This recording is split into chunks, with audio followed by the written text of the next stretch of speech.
नमस्कार दोस्तों, स्वागत है आप सभी का एक बार फिर से हमारे यूट्यूब चैनल पे। मेरा नाम है सुमित मुरारी और आज का जो टॉपिक है आपके लिए काफ़ी ज़्यादा इंपॉर्टेंट होने वाला है। जैसा कि आपने थंबनेल में देख लिया होगा, उत्तराखंड बजट 2024-25। क्योंकि बजट एक ऐसी चीज़ है जिससे हम पूरे साल में कितना पैसा किस स्कीम में खर्च करने वाले हैं, कितनी योजनाएं चलने वाली हैं, हमारी चीज़ें महंगी होंगी सस्ती होंगी, ठीक है।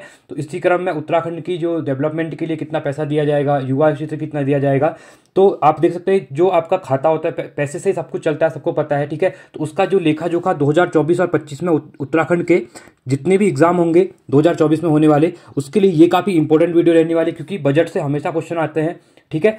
इसको आप देखिए, साथ में मुझे आप कमेंट सेक्शन में बताइए कि आपको वीडियो कैसी लगी। इसका पार्ट एक ये रहेगा, इसके बाद मैं एक पार्ट और लेके आऊँगा इसका, जिसमें भी इंपॉर्टेंट चीज़ों को रखनी। इसमें आपके लिए मैंने देख सकते हैं क्वेश्चन भी रखे हुए हैं, क्योंकि एग्जाम में किस टाइप से क्वेश्चन बनते हैं। आप बजट से बहुत से बच्चे क्या होता है, लेट निकल पाते हैं कि बजट तो पढ़ते हैं, बजट में पढ़ना क्या, क्वेश्चन कैसे पूछे जाते हैं। तो मैंने आपके लिए यहाँ पे रिसेंट के जो यूके पीएससी या फिर यूके पीएससी के जो एग्जाम हुए हैं, ठीक है, उसके रिलेटेड मैंने आपके लिए क्वेश्चन भी रखे हैं कि किस टाइप से कहाँ से क्वेश्चन पूछ रहा है। आप देख सकते हैं, ये मेरे हैंड राइटिंग नोट्स बनाए थे मैंने, साथ में ये आप देख सकते हैं किस टाइप से क्वेश्चन बने हुए हैं यहाँ पे, ठीक है। ये देखिए 2023-24 का राजकोषीय घाटे के बारे में क्वेश्चन पूछा गया था रिसेंट के वीडियो के एग्जाम में, ठीक है। उससे पहले आपका ईओ का एग्जाम हुआ था, उसमें भी क्वेश्चन पूछा गया था। देखिए बजट के क्वेश्चन पूछा है यहाँ पर भी। तो ये काफ़ी इंपॉर्टेंट वीडियो रहने वाली है आपके लिए। आप वीडियो को अंत तक देखिए, ठीक है। वीडियो को अंत तक देखिए और बताइए कि आपको वीडियो कैसी लगी, और इसके जो सेकंड पार्ट होगा इंपॉर्टेंट जो चीज़ मिलेगी मैं उसको भी लेके आऊँगा। पहले हम इस वीडियो को स्टार्ट करते हैं। देखिए अब यहाँ पे क्या है कि बजट जो होता है पूरे एक साल का आपका लेखा जोखा होता है, ठीक है। सरकार कितना पैसा कहाँ पे खर्च करेगी, किन योजनाओं में पैसा लगाएगी, तो ये सब ब्यौरा वो प्रस्तुत करती है, ठीक है, एक साल के लिए। अब जिस साल इलेक्शन होता है, ये इंपॉर्टेंट क्वेश्चन है, उस साल अंतरिम बजट पेश होता है, ठीक है, अंतरिम बजट। क्योंकि सरकार को पता नहीं होता है कि मेरी सरकार दोबारा बनेगी, तो वो क्या करती है, खाली 2 से 3 मंथ के लिए जहाँ पे लेके आती है अपना बजट, उसको अंतरिम बजट कहते हैं, ठीक है। जैसे कि अभी लोकसभा के प्रोस्पेक्टिव में आप देखिए जो यूनियन बजट आता है, ठीक है, फरवरी में आता है, जो 31 जनवरी को, तो उसके अकॉर्डिंग यहाँ पे अंतरिम बजट इस बार क्योंकि इस बार लोकसभा के इलेक्शन होने वाले हैं, इसलिए यहाँ पे लाए गए हैं, ठीक है। अब चलो, अब यहाँ पे हम देखते हैं जिस टाइप से क्वेश्चन किस टाइप से बनते हैं। देखिए बजट 2024 और 25 के लिए जो उत्तराखंड का बजट है, यहाँ पे हम उत्तराखंड के बजट की बात कर रहे हैं यहाँ पे, ठीक है। अनुच्छेद 112 में अगर हम अनुच्छेद 112 की बात करते हैं, तो यहाँ पे वार्षिक वित्तीय विवरण के बारे में बात किया, जिसको हम बजट कहते हैं। बट पहली बार इसको याद रखिए, जो हमारा संविधान है उसमें जो आर्टिकल है, ठीक है, उसमें कहीं पर भी बजट शब्द का उल्लेख नहीं किया गया है। ये बहुत इंपॉर्टेंट बात है वहाँ पे, क्योंकि बहुत से बच्चे क्या करते हैं, बजट सोचते कि 112 आर्टिकल जो है बजट लिखा हुआ है, बजट नहीं लिखा है, उसमें लिखा हुआ है वार्षिक वित्तीय विवरण में। आपको क्वेश्चन दिखाता हूं किस टाइप से क्वेश्चन पूछा जाता है। ये देखिए यहाँ पे क्वेश्चन पूछा गया था, ठीक है, अभी रिसेंट में क्वेश्चन पूछा गया है, आप देख सकते हैं वार्षिक वित्तीय विवरण प्रतिवेदन, ठीक है। तो इसमें देखिए आर्टिकल मैच करना था, कौन सा था। अगर आपको एक भी इसमें आंसर पता था तो देखिए वार्षिक वित्तीय विवरण जो दिया हुआ है, ये आर्टिकल जो अनुच्छेद हमारा 112 होता है, तो यहाँ पे दिया हुआ है, देख सकते हैं। तो ए का 3 बन जाएगा हमारा। बाकी आपको बी सी डी नहीं भी पता थे तो आप डायरेक्टली यहाँ से क्वेश्चन कर सकते हैं। देखिए जो हमारा ऑप्शन नंबर ए था, ठीक है, तो ऑप्शन नंबर ए का हमारा 3, तो ऑप्शन नंबर ए का हमारा 3, तो ऑप्शन हमारा देखिए यहाँ से पूरा राइट हो जाने वाला था, ठीक है। तो चीज़ों के इस टाइप से पढ़ना है कि क्वेश्चन कैसे एग्जाम बन रहे हैं। उसके बाद आप देख सकते हैं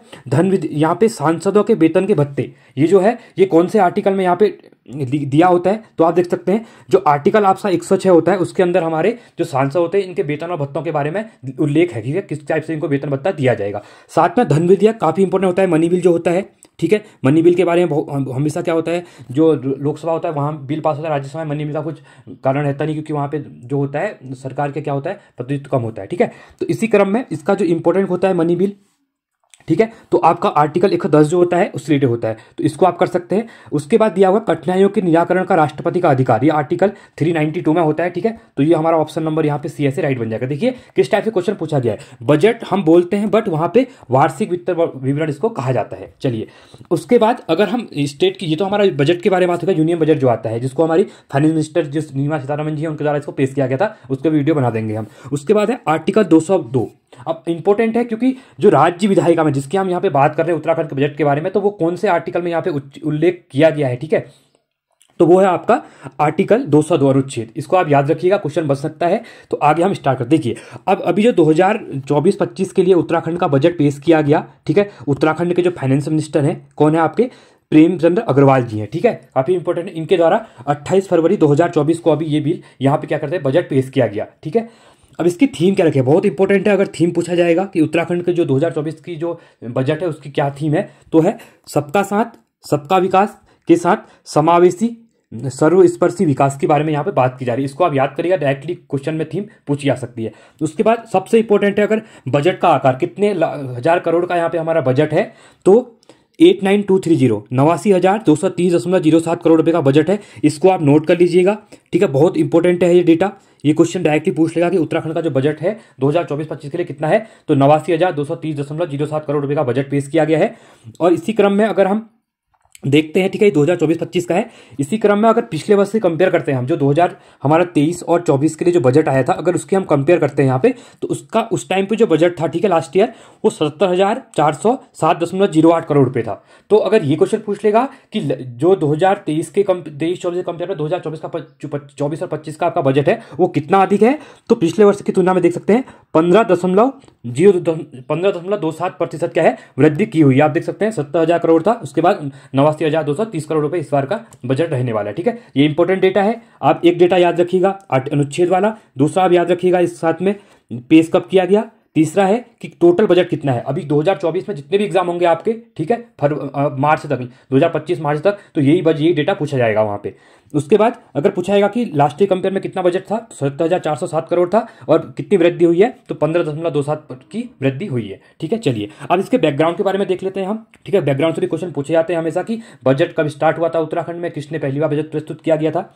तो इसके बैकग्राउंड में देखिए, उत्तराखंड का पहला बजट 2001 और 2002 में प्रस्तुत किया गया था, और किसके द्वारा किया गया था, तो रमेश चंद्र पोखरियाल जी के द्वारा यहाँ पे प्रस्तुत किया गया था। क्वेश्चन पूछ सकता है उत्तराखंड का पहला बजट किसने पेश किया था, तो रमेश चंद्र पोखरियाल जी के यहाँ पे उनके द्वारा किया गया था। अब देखिए इस टाइप से क्वेश्चन देखिए, बजट 2024-25 में राजकोषीय घाटे की बात की है। अभी हम आगे देखेंगे किस टाइप से क्वेश्चन बनते हैं। साथ में उत्तराखंड बजट 2023-24 में ऋण भुगतानों को छोड़कर, ठीक है, अनुमानित कुल व्यय कितना था, तो ये क्वेश्चन नहीं पूछा गया। अभी ईओ का एग्जाम में पूछा गया था 2023 में, जो नवंबर में एग्जाम हुआ था, ठीक है। ये भी इंपॉर्टेंट, इसको हम लास्ट में टिक कर लेंगे आंसर को, ठीक है। पहले हम वीडियो को देख लेते हैं आगे पूरा। देखिए अब एक बात करते हैं, बैकग्राउंड की बात कर रहे हैं हम, तो यहाँ पे जो बात की हुई है, निर्वाचित अगर पहला बजट पेश किया गया तो रमेश चंद्र पोखरियाल जी के द्वारा 2001 और 2002 में किया गया। उसके बाद निर्वाचित सरकार जब बनी 2002 और 2003 में, तो इसका बजट पहली बार पेश किया गया श्री नारायण दत्त तिवारी जी के द्वारा, ठीक है। इसको भी आप याद रखिएगा, निर्वाचित सरकार अलग है, निर्वाचित सरकार बन गई थी, उससे पहले अंतरिम जो सरकार थी, ठीक है, उसका वो अलग बिल अलग था।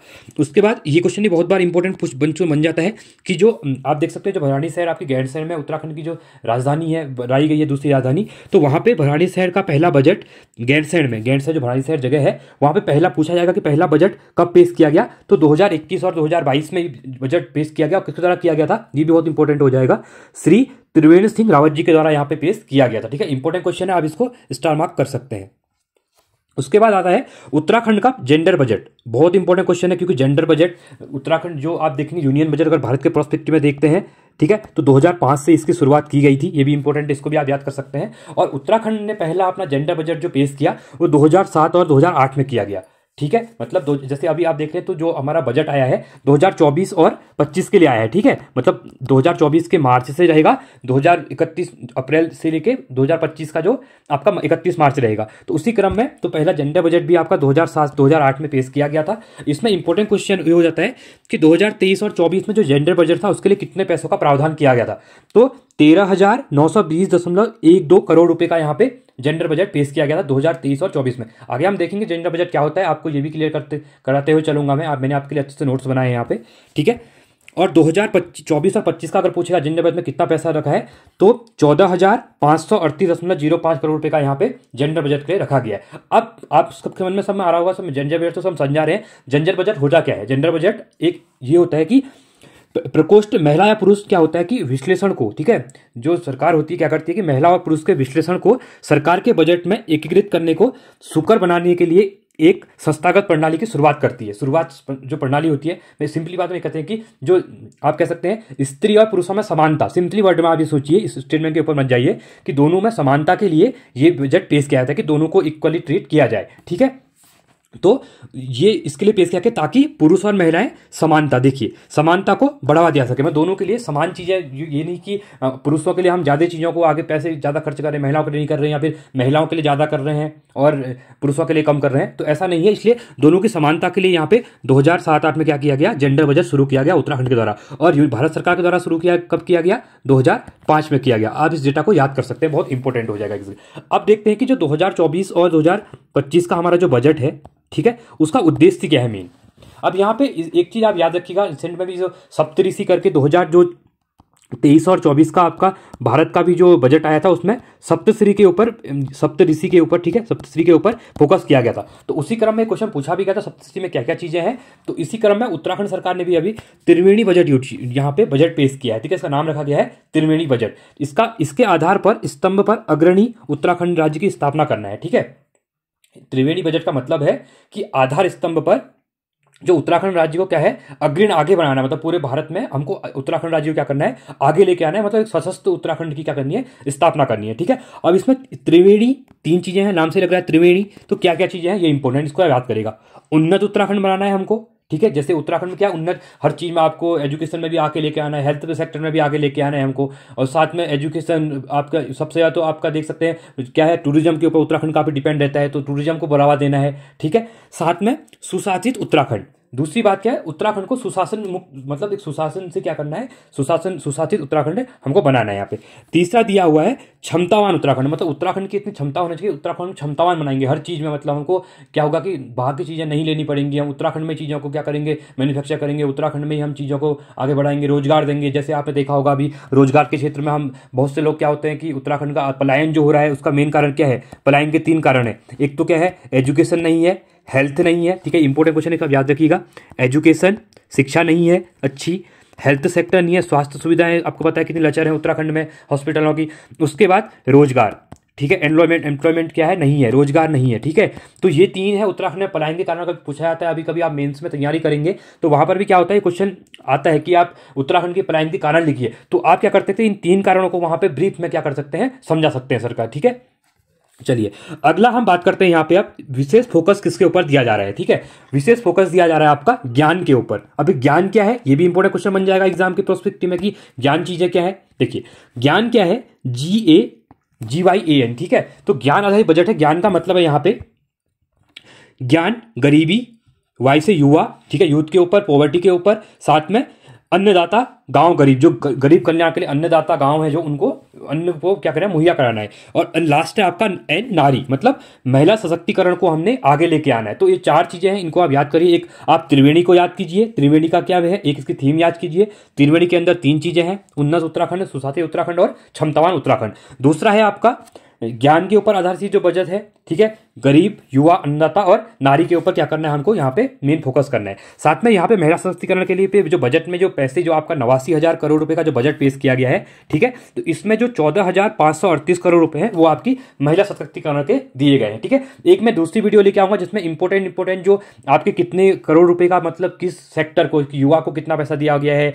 नारियों को कितना दिया है, अन्य, उसके बाद जो आपकी उत्तराखंड के अंदर जो स्कीमें आती हैं, ठीक है, खेलकूद के ऊपर कितना पैसा दिया है, हेल्थ सेक्टर में कितना दिया है, तो पुलिस के लिए कितना पैसा दिया गया, ये सब एक इंपोर्ट सेकंड पार्ट लेके आऊंगा मैं, उसमें हम देख लेंगे, क्योंकि उसमें भी देखूंगा कि क्या क्या एग्जाम में क्वेश्चन पूछे जा रहे हैं, ठीक है। मैं क्या करता हूं, पहले एनालिसिस करता हूं लास्ट 5 से 10 सालों के पेपर का, उसके बाद ही आपके लिए वो टॉपिक लेके आता हूं और उसमें फैक्ट वाइज वही क्वेश्चन लेके आता हूं, क्योंकि एक्स्ट्रा मैं आपको नहीं पढ़ाता हूं, ठीक है। आप देख सकते हैं, क्योंकि ज्यादा पढ़ के क्या है, बर्डन होता है, आपको पता ही, ज्यादा सिलेबस हो जाता है। तो मेन चीजें मैं आपको रिसर्च कर रहा हूं कि जो वो स्कीम में दिए हुए हैं वो क्या क्या पूछा जाएगा। साथ में सबसे इंपॉर्टेंट है आर्थिक सर्वेक्षण, इकोनॉमिक सर्वे जो आता है, वो भी उत्तराखंड का आर्थिक सर्वेक्षण क्या होता है। देखिए यहाँ पे एक चीज बहुत इंपॉर्टेंट है, अगर ये क्वेश्चन पूछा जाता है कि बजट और आर्थिक सर्वेक्षण में क्या डिफरेंस है, इसको आप याद करिएगा।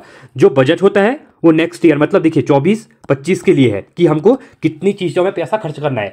पर आर्थिक सर्वेक्षण जो होता है हमारा, ठीक है, आर्थिक सर्वेक्षण जो होता है, इकोनॉमिक सर्वे, वो क्या होता है कि लास्ट ईयर हमने 2023 और 24 में किन चीज़ों को टारगेट पूरा किए, अपने कितने पैसे हमने जो दिए थे बजट में, वो चीज़ों को हमने अचीव किया, नहीं किया, कितनी हमारी चीज़ें रही आगे। तो उसके लिए आर्थिक सर्वेक्षण होता है कि जो लेखा जोखा, जो हमने चीज़ें कंप्लीट कर ली हैं, उसके ऊपर से आर्थिक सर्वे पेश किया जाता है कि सरकार की अचीवमेंट होता है। सबसे इंपॉर्टेंट है, सरकार क्या कहती है, अपनी अचीवमेंट गिनाती है कि हमने इन चीज़ों के ऊपर जो टारगेट था वो कंप्लीट हुआ। जैसे अभी 2023-24 में 89,000 करोड़ रुपये दिए हैं, तो नेक्स्ट ईयर क्या होगा, जो 2025 और 26 के लिए जो बजट आएगा, उससे पहले इकोनॉमिक सर्वे भी आएगा। तो इकोनॉमिक सर्वे बताएंगे कि 2023-24 और 25 में हमने क्या क्या चीजें अचीव की हैं, सरकार अपनी उपलब्धियां गिनाती है, ठीक है। चलिए आगे बढ़ते हैं। अब यहाँ पे सबसे इंपॉर्टेंट है बजट के बारे में जो क्वेश्चन हमेशा यहाँ से पूछा जाता है कि यहाँ पे देखिए इंपॉर्टेंट है, इसको आप याद रखिएगा। देखिए व्यय के बारे में बात कर रहा है कि राजस्व व्यय कितना है, ये क्वेश्चन डायरेक्टली पूछ लेगा। तो 55,815.77 करोड़ रुपए का यहाँ पे क्या है, राजस्व व्यय है। पूंजीगत व्यय क्या है, 33,000 33,414.30 करोड़ रुपए यहाँ पे पूंजीगत व्यय है। अब राजस्व व्यय क्या होता है, पूंजीगत व्यय क्या होता है, सरकार के जो खर्चे होते हैं, सरकार कहाँ पे व्यय कर रही है, राजस्व क्षेत्र में कितना व्यय करेगी, पूंजीगत क्षेत्र में पूंजीगत में कितना व्यय करने वाली है, ये सब लेखा जोखा होती है। ठीक है, उसके बाद आता है आपका यहाँ पे प्राप्तियां। अब सरकार व्यय तो कर रही है, सरकार कहाँ पे कितना पैसा, व्यय मतलब समझ रहे होंगे आप, व्यय सरकार कहाँ पे पैसा लगा रही है।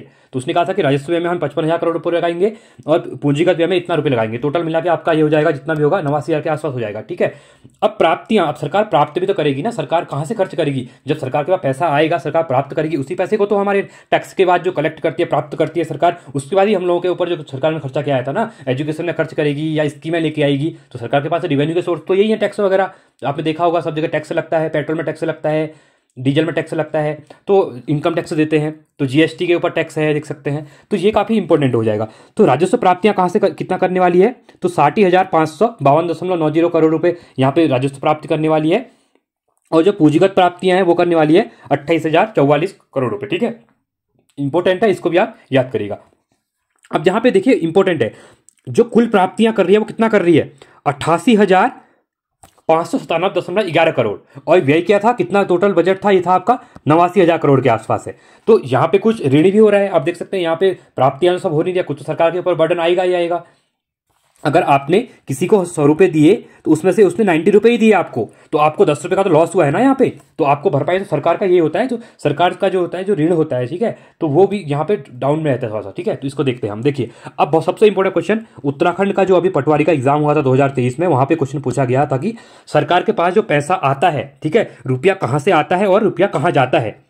अब इसको 1 रुपए के प्रोस्पेक्ट में हम समझेंगे कि सरकार जो 1 रुपए, क्योंकि लाखों में तो हम बात करेंगे, वैसे तो लाख में खर्च होता है, बट समझने के लिए 1 रुपए समझिए, आपके पास 1 रुपया था तो आपने कितना पैसा कहां दिया। ठीक है, जब पैसों से क्या होता है, रुपया बनेगा। तो इसमें एक क्वेश्चन पूछा गया था कि सरकार का सबसे ज्यादा पैसा कहां से आता है सरकार के पास। देखिए अब यहां पे पूछा गया कहां जाता है, पहले आप इसको देखिए, बहुत इंपॉर्टेंट है, रुपया कहां जाता है। ठीक है, ये क्वेश्चन पूछा गया एग्जाम में, इसलिए मैं आपको करवा रहा हूं, अभी आगे भी क्वेश्चन पूछ सकता है। अब यहां पे देखिए सबसे इंपॉर्टेंट दिया हुआ है इनके द्वारा, यहां पे लोक ऋण, सबसे ज्यादा रुपया कहां जाएगा, तो लोक ऋण में जाएगा। देखिए कितना, 1 रुपए का 31, मतलब ये मान के चलो कि 31 रुपए, 31.5 रुपए जो है आपके, वो कहां पे जाएंगे, लोक ऋण में जाएंगे। उसके बाद स्वयं का कर राजस्व, इसमें आपके 25 रुपए जाएंगे, मतलब मैं 1 रुपए क्रॉस में बता रहा हूं आपको। ठीक है, तो 25 पैसे वहां जाएंगे आपके। केंद्र सरकार की सहायता अनुदान, जो केंद्र सरकार का आपका सहायता अनुदान होगा, ठीक है, तो सबसे ज्यादा कहां से आता है बोला गया। ठीक है, तो उसमें क्वेश्चन यही पूछा गया था, अभी ये अलग चीज है, लास्ट ईयर 2023 के कंपेयर में पूछा गया था कि सबसे ज्यादा कहां से आता है, तो केंद्र सरकार का जो आता है वहां से आता है। ठीक है, अब इस बार जो आने वाला है सबसे ज्यादा लोक ऋण से आने वाला है। उसके बाद आपका केंद्र सरकार सहायता देगी, आपको पता है केंद्र सरकार सहायता देती है, हर स्टेटों को देती है पैसा, तो उसमें 21.9% आने वाला है, 90% पैसा। उसके बाद केंद्रीय करों का राजस्व, ये आपका 15.29% है, जो केंद्रीय कर होते हैं, ठीक है, इनकम टैक्स वगैरह, उसके बारे में।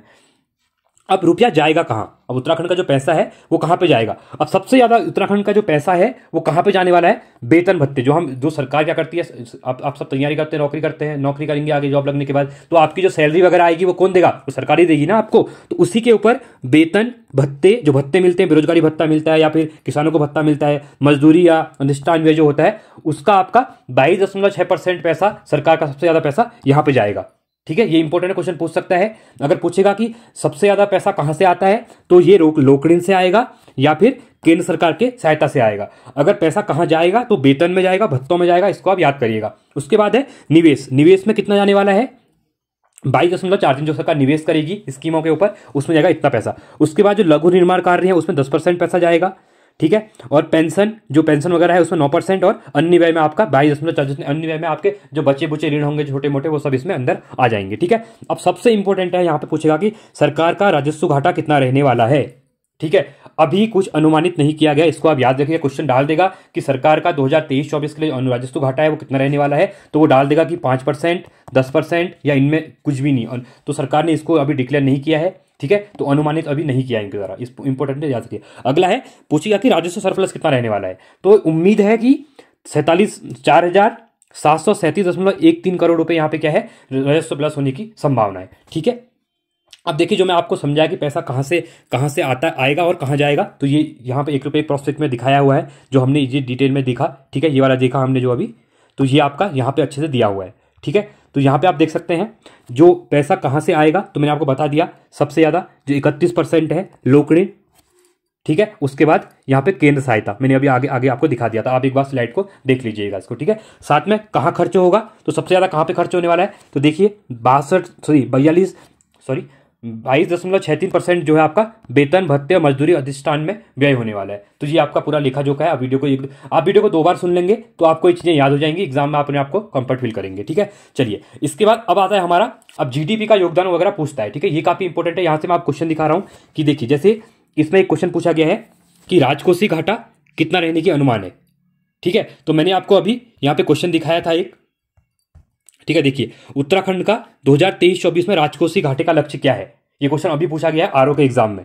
देखिए इस टाइप से क्वेश्चन बनते हैं, इसलिए आप इसको देख सकते हैं। तो ये इसका जो आंसर था वो क्या था, 2.7% यहाँ पे राजस्व घाटा रहने वाला है। अब राजस्व घाटा क्या होता है, मैं आपको ये चीजें आगे बताऊंगा वीडियो में, ठीक है। चलिए तो यहाँ पे आप देखिए सबसे इंपॉर्टेंट है, ठीक है, राजस्व अधिनियम में तो जीडीपी का 1.20% रहने वाला है यहाँ पे। साथ में अब राजकोषीय घाटा क्या होता है, ये क्वेश्चन देखा अभी आपने राजकोषीय घाटे के बारे में।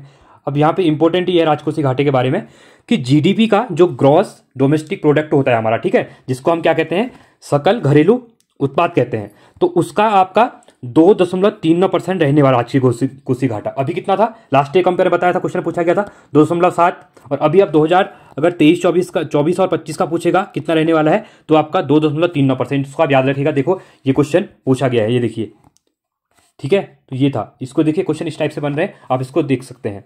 अगला आता है यहाँ पे, अब आगे देखिए अब क्या होता है राजस्व घाटा, राजकोषीय घाटा क्या होता है। देखिए सरकार क्या होता है, एक वित्त वर्ष में कुल राजस्व जो था, ठीक है, सरकार का कुल राजस्व जो है और कुल व्यय, कितना राजस्व है और कितना व्यय करने वाली है, तो उसके बीच का जो अंतर होता है, ठीक है, अभी मैं समझाया था आपको कि जो उसके बीच का अंतर रहेगा उसी को ही हम क्या कहते हैं यहाँ पे, राजकोषीय घाटा कहते हैं। सरकार को जो घाटा होने वाला है, जो पैसा इतना सरकार क्या करेगी, इतना पैसा वापस आने वाला है, टोटल जो मिलेगा, जितना खर्च कर रही है सरकार और जितना प्राप्त कर रही है, उसके बीच में कुछ तो उसको घाटा हो रहा है ना, जो प्राप्त कहीं से भी नहीं हो पा रहा है, तो उसी को राजकोषीय घाटा कहा जाता है, ठीक है। अब यहाँ पे इंपॉर्टेंट है, ऋण के बारे में पूछेगा तो जीडीपी का कितना परसेंट है, 24.33% यहाँ पे ऋण रहने वाला है। अब सबसे इंपॉर्टेंट है, देखिए राजकोषीय घाटा के बाद नीचे यहाँ पे, इसको आप नीचे आ जाइए सीधे इधर, ठीक है। इसके बाद देखिए ये आप नीचे आ जाइए, अब मैं आपको समझा देता हूं मैं। देखिए 2024 और 25 के राजकोषीय घाटा जो था कितना था, देख सकते हैं, जो रहने वाला है सरकार ने बोला गया है, ठीक है। तो वो कितना है, 9,416.43 करोड़ रुपए, जो कि जीडीपी का कितना है, 2.39%। इसको आप याद रखिएगा, क्वेश्चन पूछ लेगा। देखिए जैसे ये क्वेश्चन पूछा गया है, ठीक है। अब जो 23-24 का मैंने बताई दिया आपको, ये कितना था, 2.7% था। देखिए इंपॉर्टेंट क्वेश्चन आर में पूछा गया, मैंने आपके लिए यहाँ पे मेंशन भी कर रखा है, जो क्वेश्चन आया हुआ है, ठीक है। उसके बाद अब यहाँ पे क्वेश्चन है, इंपॉर्टेंट क्वेश्चन आता है, ये क्वेश्चन पूछ भी सकता है, क्योंकि यहाँ पे इंपॉर्टेंट ये चीज है। देखिए जो बजट होता है ये आपका इकोनॉमिक टर्म्स है, ठीक है। आप इकोनॉमी अर्थशास्त्र जो होती है, क्वेश्चन आते हैं इसके 5 से 10। तो अर्थशास्त्र में ज्यादातर क्वेश्चन आपके करंट अफेयर में क्या होता है, करंट अफेयर को लिंक करके बजट से पूछ ले जाते हैं, क्योंकि पार्ट तो उसी का है। तो यहाँ पे एक एफआरबीएम होता है, एफआरबीएम एक्ट था सरकार का, एक जो सेंट्रल गवर्नमेंट है उसका एफआरबीएम एक्ट है। तो ये एफआरबीएम एक्ट क्या करता है, इसकी जो फुल फॉर्म है, क्वेश्चन पूछेगा, fiscal responsibility and budget management act 2003 में आया था, ठीक है। इसको आप याद रखिएगा, fiscal responsibility and budget management act 2003। तो ये क्या करता है, इसका कहना ये होता है कि जो सरकार का जो राजकोषीय घाटा है, ठीक है, वो कितना होना चाहिए, 3% से कम होना चाहिए। ये हर सरकार के लिए है, ठीक है। तो इसलिए देखिए आप 2.7% रहा है, और यहां पे कितना रहा है, इस बार रहने वाला है 2.3% रहने वाला है। ये बहुत इंपॉर्टेंट है, इसको आप याद रखिएगा। ये एफआरपीएम से उससे ऊपर नहीं, अगर इससे ऊपर जाएगा तो सरकार क्या होगी, यहाँ पे चीजें महंगी हो जाएंगी, इकोनॉमी हमारी डगमगा जाएगी। तो इसलिए एफआरपीएम एक्ट जो आया था उसके अकॉर्डिंग 3 से नीचे रहना चाहिए, ठीक है। इसलिए उत्तराखंड का अभी सही जगह पे है। अब देखिए इसका एम क्या होता है, जो एफआरपीएम होता है, मैंने आपके लिए ये चीजें इसलिए मेंशन की क्योंकि आप इसको आगे अगर करेंगे, ठीक है, तो आप सब चीजों क्या करेंगे, कलेक्ट कर लीजिए चीजों को। देखिए introduce transparency in the India fiscal management system को क्या करता है, इसका एम होता है, जो एफआरपीएम एक्ट है, ठीक है, क्या करता है, जो ट्रांसपेरेंसी है इंडिया के अंदर पैसे की, जो बजट की, ठीक है, तो उसको क्या मैनेजमेंट करता है, ठीक है, उसका एक सिस्टम मैनेजमेंट करने का। चलिए अगला है यहाँ पे, अब आता है यहाँ पे इंपॉर्टेंट है, राज्य का सकल घरेलू उत्पाद। अब ये पूछेगा कि राज्य का जो जीडीपी में योगदान, तो कितना है जीडीपी में सकल राज्य घरेलू उत्पाद, तो ये है 3,46,000 करोड़ रुपए, ठीक है। तो जीडीपी में उत्तराखंड का कितना योगदान है, 3,86,000 करोड़ रुपए, जो कि देश में क्या है, 20वें नंबर पे है, ठीक है। इसको भी आप याद करेगा, 20वें नंबर पे, ठीक है, 2023-24 के अकॉर्डिंग। और 2022-23 के अकॉर्डिंग कितना था, 3,03,000 करोड़ रुपए, ठीक है। इंपॉर्टेंट है, अभी जीडीपी जो हो गया वो बढ़ चुका है, जीडीपी, ठीक है, घरेलू सकल उत्पाद जिसको कहते हैं हम लोग। अगला है, अब अर्थव्यवस्था में क्वेश्चन पूछ लेगा कि अर्थव्यवस्था में वृद्धि कितनी हुई है, तो 7.58% यहाँ पे वृद्धि हुई है। ठीक है, अब सबसे इंपॉर्टेंट है, ये क्वेश्चन पूछा जाता है बहुत बार, उत्तराखंड की जो प्रति व्यक्ति आय है वो कितनी रहने वाली है। तो यहाँ पे प्रति व्यक्ति आय के बारे में हमेशा क्वेश्चन पूछा जाता है कि उत्तराखंड की प्रति व्यक्ति आय कितनी है। ठीक है, ये एवरेज लिया जाता है। तो 2023 और 24 के अकॉर्डिंग जो अभी बोला गया है, ठीक है, जो अब ये चीज़ें हैं इकोनॉमिक सर्वे में। ठीक है, मैंने इकोनॉमिक सर्वे आपको करवाया नहीं है, बट मैं उसके लिए वीडियो लेके आऊँगा, उससे दूसरे वीडियो में, क्योंकि उसमें फैक्टर ज़्यादा होते हैं, क्वेश्चन उससे ही बनते हैं। ठीक है, तो ये प्रति व्यक्ति आय जो होती है, ये बोला गया है कितनी है, 2,60,201 रुपये। ठीक है, 2,60,201 लाख रुपये यहाँ पे, मतलब 2.5 लाख 2 से 2.5 लाख रुपये के बीच में 2.5 लाख रुपये आपका प्रति व्यक्ति आय है 2023-24 के। अगर 2022-23 के अकॉर्डिंग पूछेगा तो 2,33,000 रुपये जो थी वो इसकी थी। ठीक है, तो आयो समझ में आया होगा आपको। उसके बाद है एक इंपॉर्टेंट क्वेश्चन ये भी पूछा जाता है कि जो जीडीपी है, ठीक है, जो उत्तराखंड की जीडीपी है, उसमें किस सेक्टर का, आप 3 सेक्टर है आपको पता है, प्राथमिक सेक्टर है, द्वितीय सेक्टर है और तृतीय सेक्टर है। तो इसमें क्वेश्चन पूछा जाता है कि कौन से सेक्टर का ज्यादा रोल है, मतलब किस सेक्टर में ज्यादा लोग जॉब कर रहे हैं, ये बहुत इंपॉर्टेंट है। ठीक है, तो इसमें ये क्वेश्चन भी पूछा जाता है, ये आप कोई भी एग्जाम उठा के ले लीजिए, हर जगह क्वेश्चन पूछा जाता है। इंडिया के पर्सपेक्टिव में पूछा जाएगा कि इंडिया में सबसे ज्यादा, तो इंडिया का तो पता ही है, सर्विस सेक्टर में सबसे ज्यादा तृतीय सेक्टर है, सेवा सेक्टर, उसमें जॉब करते हैं, क्योंकि आईटी वगैरह भी आपको पता ही है। सबसे पहले अगर जब भारत आज़ाद हुआ था 1947 के टाइम पे, उसके बाद सबसे ज़्यादा तो अगर देखा जाए तो 57% जो उत्तराखंड, जो भारत में जो उत्तराखंड भारत के प्रोस्पेक्टिव में सबसे ज़्यादा जो था कृषि के ऊपर लोग डिपेंड थे। ठीक है, कृषि का सबसे आया था। अब देख सकते हैं आप, सिंपली यहाँ देख सकते हैं, अब उत्तराखंड के प्रोस्पेक्टिव में देखिए कृषि का क्षेत्र कितना है, ओनली 9.99% लोग ही क्या कर रहे हैं यहाँ पे, जीडीपी का यहाँ पे योगदान है किसका, प्राथमिक। मतलब इसका मतलब लोग कृषि करना नहीं कर रहे हैं, लोग क्या कर रहे हैं, जॉब की तरफ ज़्यादा भाग रहे हैं, कृषि को पूरी तरीके से यहाँ पे खत्म कर दिया है, ऐसा मान सकते हैं। ठीक है, देखिए जीडीपी में टोटल 9% ही क्या है, रोल है यहाँ पे कृषि का।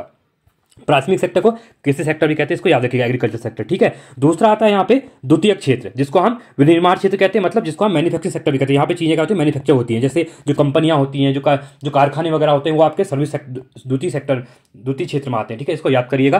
तो इसका जो योगदान है कितना है उत्तराखंड में, 46.48%, सबसे ज्यादा है। अगर क्वेश्चन पूछा जाएगा कि भारत में उत्तराखंड में, अगर पूछेगा कि उत्तराखंड में सबसे ज्यादा जीडीपी में किसका योगदान है, तो आप कहेंगे द्वितीय क्षेत्र का है, विनिर्माण सेक्टर का है। कितना है, 46.48% है। ठीक है, इसको याद करिए। उसके बाद आपका आता है यहाँ पे लास्ट वाला तृतीय क्षेत्र के बारे में। अगर तृतीय क्षेत्र के बारे में पूछेगा कि कितना प्रतिशत उत्तराखंड की जीडीपी में यहाँ पे तृतीय क्षेत्र का, सेवा जो सर्विस सेक्टर जिसको कहते हैं सेवा क्षेत्र, इसका जो योगदान है वो है आपका 43.17%। ठीक है, और ये क्वेश्चन ऐसे ही पूछ सकता है कि उत्तराखंड के प्रोस्पेक्ट में जीडीपी के क्षेत्रों का योगदान घटते क्रम या बढ़ते क्रम में लगाइए, तो इसको आप लगाइएगा। ठीक है, तो ये थे हमारे डेटा। ठीक है, अब मैं एक बार ये कहता हूँ कि युवाओं के लिए क्या खास है, यहाँ पे इंपॉर्टेंट है। देखिए, युवा कल्याण एवं खेलकूद में 2024-25 के लिए कुल प्रावधान 534 करोड़ रुपए का, इसको आप याद करिएगा। ठीक है, इसके बाद मैं एक वीडियो आपके लेके आऊंगा, उसमें हम देखेंगे कि किस क्षेत्र के लिए कितना पैसा दिया गया, एक अलग से वीडियो बना दूंगा, क्या पता क्वेश्चन यहां से भी बन सकता है। ठीक है, हमको रेडी रहना है हर चीज के लिए। अगला है तकनीकी शिक्षा में 2024-25 के लिए प्रावधान 321। अब तकनीकी शिक्षा के टेक्निकल एजुकेशन में आपका 321 करोड़ दिया जाने वाला है, और युवा कल्याण एवं खेलकूद में 534 करोड़ रुपए दिया जा रहा है। उच्च शिक्षा में 2024-25 हेतु आपका 824 करोड़ रुपए दिए जाने वाला है। एनईपी के तहत नेशनल एजुकेशन पॉलिसी इंपोर्टेंट है, 2020 में जो आई थी। ठीक है, उसके अकॉर्डिंग चल रही अनुसंधान योजना को 2 करोड़ रुपए दिया गया है। साथ में आरटीआई के तहत, ठीक है, आरटीआई के तहत 94,000 से 94,000 से ज्यादा बच्चों को निःशुल्क शिक्षा दी जाएगी। ठीक है, तो ये था युवाओं के लिए खास जितना पैसा सरकार के द्वारा दिया गया है। ठीक है, आपको पता ही है उत्तराखंड में बेरोजगारी क्या कहाँ पहुंच गई, बेरोजगारी लेवल क्या है, सरकार तो कुछ करती नहीं है यहाँ पे। उसके बाद बजट 2024-25 में जो उत्तराखंड के, देखिए इसमें थोड़ा बहुत मैंने डेटा दिया हुआ है, इसको आप देख सकते हैं। वित्तीय वर्ष 2024-25 में नारी शक्ति बजट 14,538 करोड़ रुपये, मैंने आपको पहले ही बताया था ये। साथ में नारी शक्ति और महिला कल्याण के लिए आपको 574 करोड़ रुपये का प्रावधान है यहाँ पे। नंदा गौरा योजना, जो आपको पता ही है, नंदा गौरा में जो क्या होता है कि बालिकाओं के लिए जो पैसा दिया जाता है, तो उसमें 195 करोड़ रुपये का 195 करोड़ रुपये का प्रावधान है। मुख्यमंत्री महालक्ष्मी योजना, जो महालक्ष्मी योजना है उसके लिए 30 करोड़ रुपये है आपका। ठीक है, जो आपका दिया जाता है बच्चों के लिए दिया जाता है। मुख्यमंत्री बाल शोषण योजना के लिए, नॉट पोषण योजना, ठीक है, मुख्यमंत्री बाल पोषण योजना के लिए आपका 28 करोड़ रुपए का प्रावधान दिया गया है। उसके बाद मुख्यमंत्री महिला पोषण योजना के लिए 15 करोड़ रुपए का प्रावधान दिया गया है। गंगा गाय महिला डेयरी विकास योजना के लिए 5 करोड़ रुपए का प्रावधान दिया गया है। साथ में मुख्यमंत्री वात्सल्य योजना के लिए, जो वात्सल्य योजना चल रही थी आपको पता है कोविड के बाद, उसके लिए आपका 21,000 रुपए का यहाँ पे प्रावधान रखा गया सरकार के द्वारा। आई होप आपको वीडियो अच्छी लगी होगी, वीडियो पसंद आई होगी। अगर वीडियो को पसंद आई तो वीडियो को लाइक कीजिए, चैनल को सब्सक्राइब कीजिए और वीडियो को दोस्तों के साथ शेयर कीजिए, ठीक है।